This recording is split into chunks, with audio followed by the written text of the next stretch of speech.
The year is 2017. Chelsea just won the Premier League, which is the last time they have won it 6 years later, and they haven't won the Premier League, and it doesn't look like they're any closer to doing it, but at least they're consistent with the racism. Enzo Fernandez says hi at least.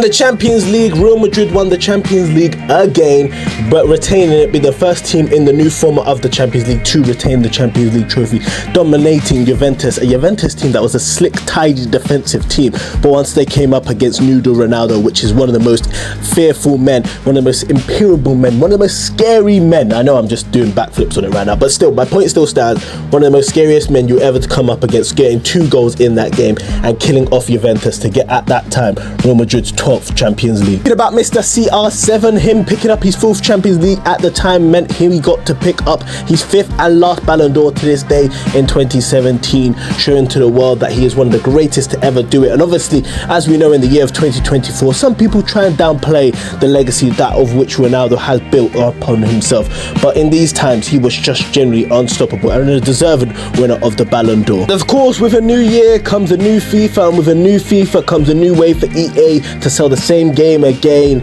but you know, just different grass texture. See? Come on, are you not excited? Are you not entertained? Why are you not spending money, they ask. But I joke about 2017 is looked at fondly by a lot of people and seen as the last probably great good FIFA by them, and it's been 7 years, so that's a bit of a depressing thought. I would wholeheartedly agree with that, because FIFA 17 had a lot of features that actually has made the staplement of what we know of FIFA today. First of all, you got the journey. Now that probably overdone its course by FIFA 19, we was all trying to rip out our hair and thinking this isn't cool or fun anymore. At the time, it was actually quite a nice, fun thing to play. You were never going to realistically play it, bang it out in the same way you did with your ultimate teams or even your career modes, but it was just a nice fun little bit, a bit of a story mode. There was no reason why that should have never been in the game earlier into it, and it was actually quite enjoyable to do, seeing somebody like Alex Hunter, who has actually fell off, by the way. I mean, have you seen him since 2017? You know, that's one of the biggest fall-offs I've ever seen in football history. Even more massive than that, and that is what she said, but it was the foot drafts. They had 40 games at the time, by the way. I didn't play foot drafts at the time because, well, I liked my life, and I still don't play foot drafts now because, again, I like my life. But playing 40 games sounds absolutely horrific. They've now changed it to 20 games, but at the time it was for some reason 40 games. And obviously the start of foot champs of what we know today, whether you like it or not, it is one of the most integral and big parts of FIFA that we know today, and it was the first signing and the first development of that. So there was huge developments in the game, and one of the things that I really liked about FIFA 17, but probably the thing that started it all, that tells you it was always going to be a good game from the minute you saw it, was the front cover of FIFA. Honestly, maybe a lot of younger audience, if you're watching this, you won't understand the excitement, why an exciting front cover can actually make you like the game just a bit more. But honestly, back then, being on the front cover of FIFA, finding out what the front cover of FIFA was such a huge deal. I don't feel like that is that much of a thing now. Maybe that could be because of my age difference now. I don't hang around children anymore because, well, I'm not Jeffrey Epstein or Drake. But 2, I just don't think like kids get that excited about it. Maybe I might be wrong, but what it was so exciting about the FIFA cover was Marco Reus being on the front cover. Usually nowadays you get front cover players, and even before then you get front cover players who are usually the best players in the world, your Messi, your Ronaldos. Now you got your Kylian Mbappe, now you got your Jude Bellinghams, you got your Erling Haaland, you got the best players in the world, or at least there or thereabouts the best player in the world. With the Marco Reus one, as great as he was, and I was such a humongous Marcus Reus fan, that's why I was so excited about it, but realistically I wouldn't put him in the top 10 players in 2017. Without injuries I could make that argument, but even then there was still a lot of good quality players in 2017. He definitely wasn't the top 10 most notable or most recognized players by maybe casual football fans in world football, but yet they still put him on the front cover, which I absolutely love. I wish they would do something like that now. But you know what it is, black and yellow, which is actually convenient because that's obviously the colours of what Marco Reus's kit was in 2017. No longer his kit anymore because he does not play for Dortmund anymore. That feels strange to say, but it is the world we live in now. But more importantly, you know what it is in the sense of we are looking at the Wonder Kids. This is obviously a series that I've continued on the channel. You can check out the other ones where I look at the Wonder Kids of that year of FIFA on their FIFA career modes, or just the FIFA listing of where they were Wonder Kids and how high highly touted on their potential was? Did they live up to their said potential in a green, amber or red traffic light system? You let me know down in the comments below if you agree with me as per usual. But more importantly, if you go on to enjoy this video, make sure you like, make sure you subscribe, so I know to do more of this. We'll carry on for FIFA 18, 19, so on, so on and so on. So without further ado, let's get into this and let's look at some of the FIFA 17 Wonder Kids. I've done a lot of these Wonder Kids. In fact, this is my fourth one, but I believe these are some of the best Wonder Kids, not necessarily for what they went on to do, but biggest names. And where better else to start than Dele Alli? What could have been with Dele Alli? This one's unfortunately a very sad one, and we'll get to the traffic light system in a second. But Dele Alli in the 16-17 season got 37 games, 18 goals, 7 assists. This man had the world at his feet. The 17-18 season, 36 games, 9 goals, 10 assists. It genuinely seemed like he had the world on his feet. Dele Alli looked like he could go on to be one of the best midfielders in the world, one of the best English midfielders we have ever seen. The stats he was putting up was absurd numbers. They were getting compared to numbers of said Lampard in his prime. Dele Alli looked like he had the world at his feet, but we all know unfortunately how this goes. Jose Mourinho said it best how it would go, and it looked like Jose Mourinho surprisingly was right. I mean, when has Jose Mourinho been right, apart from all the times where he is right because he's the special one for a reason? And he was right here again, and unfortunately it never really worked out for Dele Alli. He made a move to Batistac.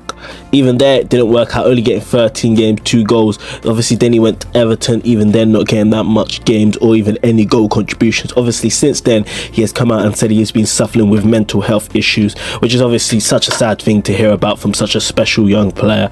But unfortunately he is no longer that young player anymore. He is 28, and I think it's fair to say this one is a red, considering how much hype, how much expectations we all was hoping at least he could be at the pinnacle of his game for a bit more longer. But it was generally just a small stint, and unfortunately when you talk about Dele Alli, it's always met with a may have been short, but it was sweet. That's just the lines from my ex-college girlfriend. Let's forget about that for now. Let's move to another midfielder, and we're going to look at Saul Niguez. Maybe not as much highly touted as a Dele Alli, but still a great midfielder at Atletico Madrid at the time in 2017, with an overall rating of 80 with a potential to 88. Saul Niguez honestly was a really good player for Diego Simeone and what he was building at Atletico Madrid. The hard, sturdy, working man midfield. It was Diego Simeone's Atletico Madrid in those prime days was the working class team. They was a really hard working, gritty, determination team. It was almost a set of Disneyland characters in a way. They were working down the mine, getting whipped, but he was whipped up into great shape. I think he was actually a really good servant, and considering on this FIFA 17 Wonder Kids page he isn't on one of the ones that are the main biggest names from it, I actually think he did on paper what he actually meant to do. I would give this a green. Now obviously his Chelsea stint wasn't the greatest thing to do. I think a lot of people actually, maybe I've just reminded you that he even spent time at Chelsea. I know, I forget that, honestly, to be honest. The biggest thing he ever did, honestly, at that Chelsea loan was that I used him once at the beginning of FIFA at the time. That's generally the only reason I still remember that he even made the loan move to Chelsea. And if that's the biggest impact you made there, probably tells you all you need to know about it. Either that or maybe I play more FIFA than I watch football. But that's besides the point. Maybe, hopefully.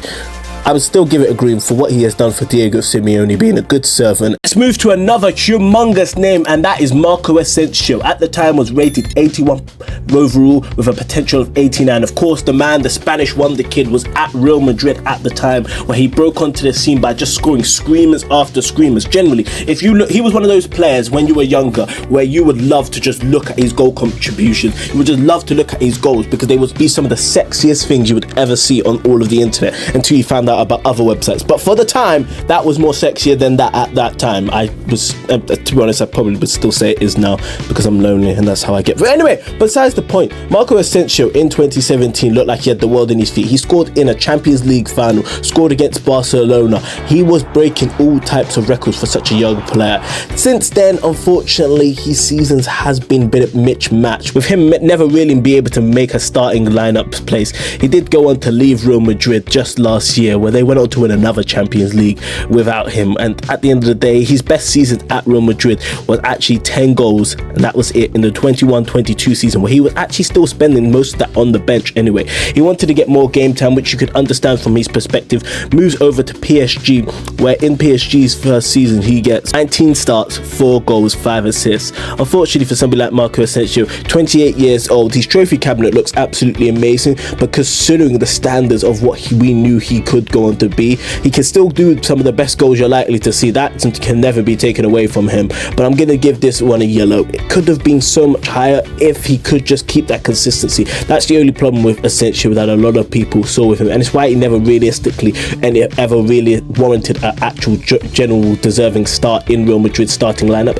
Is because he would 1 minute be really good, then next minute not. He was more useful as a bench player, and he's kind of gone from the bench of Real Madrid to the bench of PSG, and if I'm being honest, I know which bench I would rather be on personally. So there you go. So far we've got a red, amber and green. Isn't this riveting? But what will be even more riveting than this is you subscribing to this channel. So let's get on to the next one. Subscribe. Okay, now we'll get on to the next one just because you subscribed. Thank you.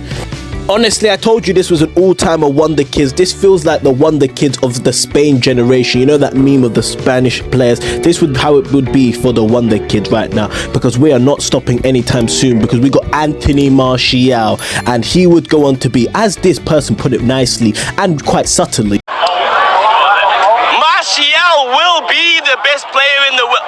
Martial will be the best in the world. Yes, Anthony Martial would go on to be the greatest footballer of all time. Oh no, this one didn't work out either. For God's sake, can we have at least some ones that work? Alright, fine. Look, to be honest, that one was obviously, now that video gets laughed at a lot, but let's not forget how much potential and how highly rated Anthony Martial was rated by Manchester United fans and even non-Manchester United fans. In 2015, he won the Golden Ball. He made a move to Manchester United for 60 million. And remember, let's not all forget, in his contract it had, of course, if he wins the Ballon d'Or, they would get extra payments, which again, nowadays we laugh at really much. We do, of course we do, but at the time it didn't seem that crazy. Let's just say it wasn't the smartest, but it wasn't like laughable as it is now today. His debut, we all remember that moment. We all remember when Martin Tyler was good. Those were the good old days, you could argue 100% for sure.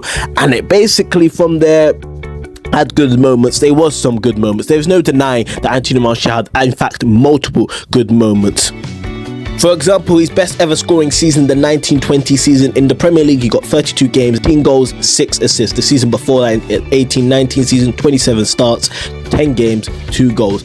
It was really good for him. It was looking absolutely amazing. But from the 2020 season onwards, the goal contribution just went downhill after downhill and after downhill. And a lot of people don't even remember that he actually plays for Manchester United. Right now, he actually is a free agent, and I didn't even know that. If I'm being truthfully honest, if it wasn't for this video, I wouldn't have known that. You could have told me he was still at Manchester United, and I wouldn't have known that. But also another thing I found out, his name is Jordan. Anthony Jordan Martial. Never knew that. Got the same name as me, so for that reason alone, it's a massive green. No, unfortunately, the Jordan Union, we're not looking good right now. Only Jordan Pickford's the only one that's repping our name. It's between Anthony Martial, a man without a job, or Jordan Henderson, a man without any morals. So, you know, I don't really have that much good going on for me right now. I'm the only one that's flying the good flag. But unfortunately for Anthony Martial in particular, it's gonna have to be a red, just because of how much expectation there was. They would have thought he would have been one of the best in his position. Maybe not a Ballon d'Or winner, maybe not the out and out best in the world, but one of the best in his position, and realistically he never was, and he didn't get to keep those good years of consistency for anything other longer than a flash blip in a pan, unfortunately for Anthony Martial. But we always have Anthony Martial in the winter cold gloves moments, you know, those were always nice, you know. Ousmane Dembele, wow, when you think of potential, when you think of young players that were performing at such a high level, we're better than Ousmane Dembele. He was part of that road pack of gang that Dortmund just used to produce out of like nothing. Like, it was like Epstein Island in the sense of kids came out of nowhere, RKO style. They were just flowing in and out. It was like a factory. Ousmane Dembele was one of their best products from that, especially from a selling on percentage. The Catalonia club Barcelona want to spread out £140 million on him. Nope, so that was just his fees on injury and hospital bills, but they actually decided to pay 105 million for his transfer fee. And Dembele, how do we describe it? Oh, I know, let's play Footballers Word Association game. I'm gonna name a player, you tell me what's the first thing you think of them. Harry Kane, trophy, Maradona, drug, Pep Guardiola, bold, Adam Johnson, kids, Ousmane Dembele, injuries. That basically tells you all you need to know about Ousmane Dembele. Of course, as we know, at Dortmund, he was such a phenomenal, silky winger. Then moved to Barcelona, and injuries after injuries after injuries happened and destroyed what could have been one of the most promising kids. And then, if I'm being truthfully honest, as much as people may want to use that as the excuse, even when he has been fully fit in some seasons for Barcelona and even this season with PSG, he's just kind of there or thereabouts, to be honest. For me, he isn't that player that we all thought he would go on to be, where he would be lighting up the world on fire, being one of the best in his position. We all thought he would undoubtedly be that.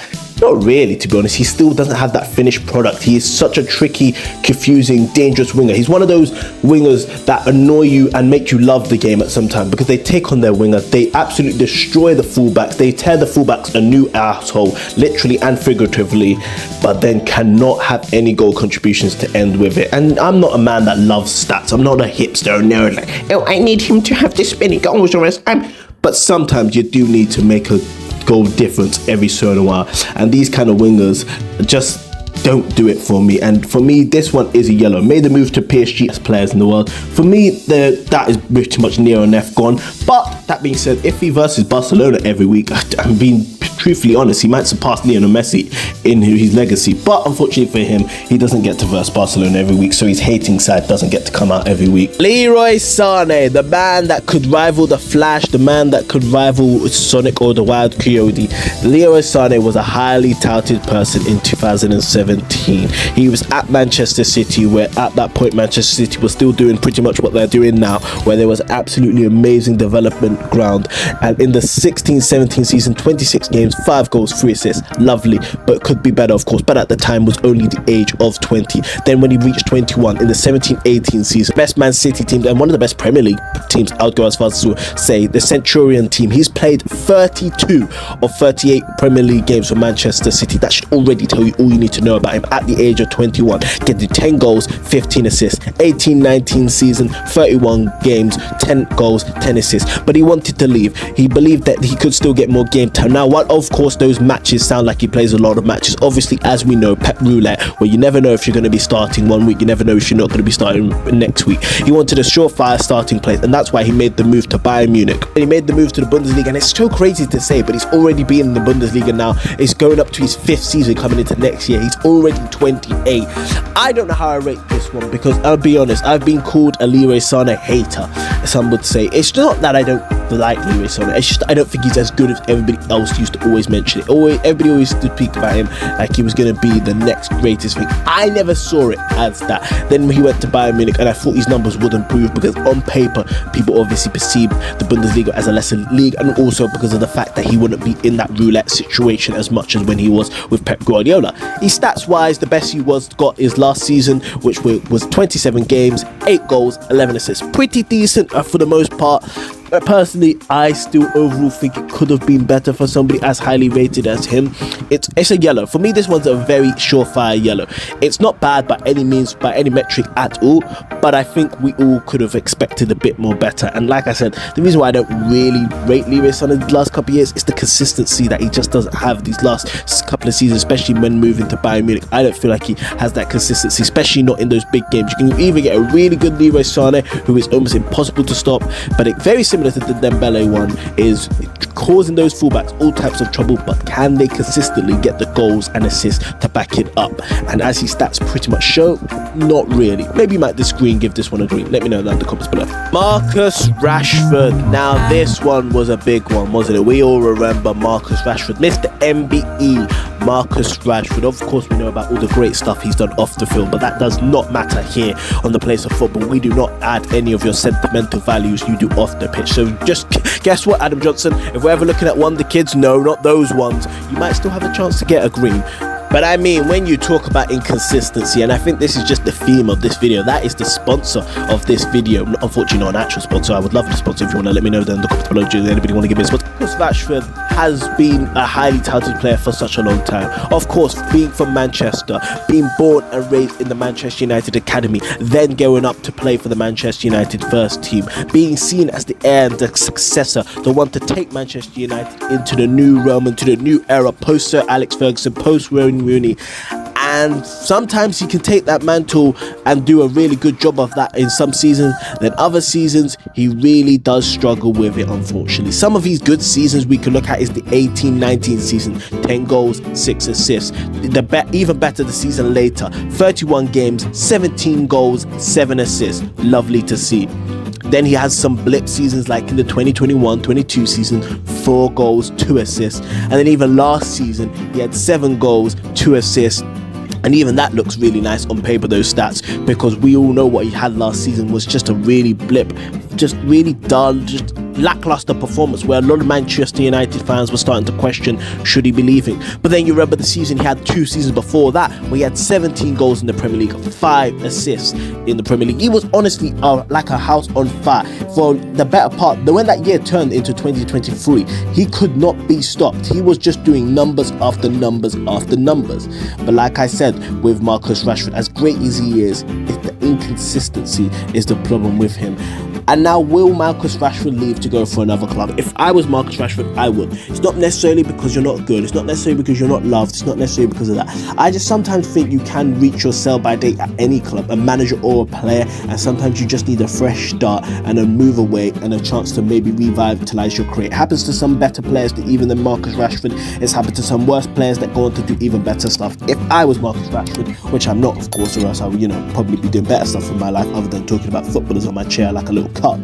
But if I was, I probably would be making a move. This one is a yellow. Again, maybe you might disagree, maybe you might give it green, but for me, the yellow ones are just people that could have been better, should have been better, and more importantly, should have been more consistently better. And that is not what Marcus Rashford has been. We still look at him as a young player. He's about to turn 27 in October. He's not a young player anymore, ladies and gentlemen. Pretend I'm AJ Lee. No, don't claim or kick me, Drew McIntyre, but let's light it up because we got a surefire green. I probably should save the tension for later for that. But honestly, I feel like you all know it because Joshua Kimmich is the one I want to talk about now. Well, first of all, I want to speak about how he's already 29. I know we're all going to die. I'm sad. I want to cry.